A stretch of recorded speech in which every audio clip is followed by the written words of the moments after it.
பாத்தியா? சுபே, அப்படியே ரொம்ப சிரிக்காத. மீனுக்குட்டிக்கு என்ன வாங்கிட்டு வந்தாலும் சரிதான், அத நான் தான் ஃபர்ஸ்ட் விளையாடுவேன். அதுக்கப்புறமா தான் மீனுக்குட்டிக்கே தருவேன். அதனால என்ன பத்தி தெரியாம நீ ரொம்ப விளையாடாத. பாப்பு, அம்மா ஊர்ல சொன்னாங்க, மறந்துட்டியா? அந்த பாட்டி சரியான ஆளு. நீ ஏதாவது உடைச்சிட்டுனா அதுக்கு ஒரு சண்டையே வளர்த்துவாங்க. அதனால ஜாக்கிரதையா இருந்துக்கோ. அம்மாடி சீதா, எப்ப போனாரு உங்க அண்ணன்?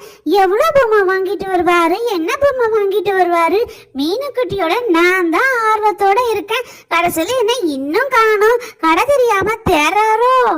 அம்மா, நான் உங்களை ஏற்கனவே கம்முன்னு இருங்கம்மா, எதுவும் கேட்காதீங்கம்மா நான் சொன்னேன். இப்ப அவரு எங்க போய் தேர்றாரோ தெரியல.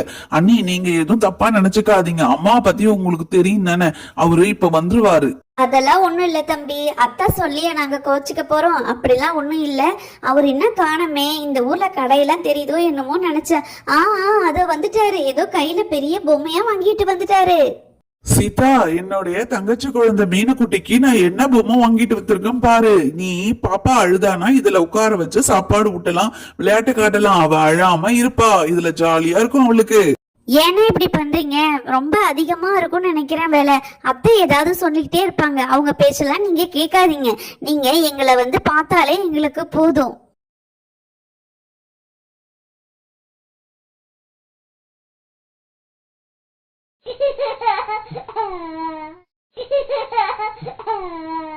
மீனுக்குட்டி, அதுல உட்காரணுமாடா தங்கம்? நான் உன்னை உட்கார வைக்கிறேன், நீ ஜாலியா அதுல விளையாடு. அம்மா, அதுல ஒரு கீ கொடுத்திருக்காங்க பாருங்க, அது நல்லா திருகி விட்டா அது சக் சக் சக்னு ஆடும். அப்ப மீனுக்குட்டி இன்னும் ஜாலியா விளையாடுவா.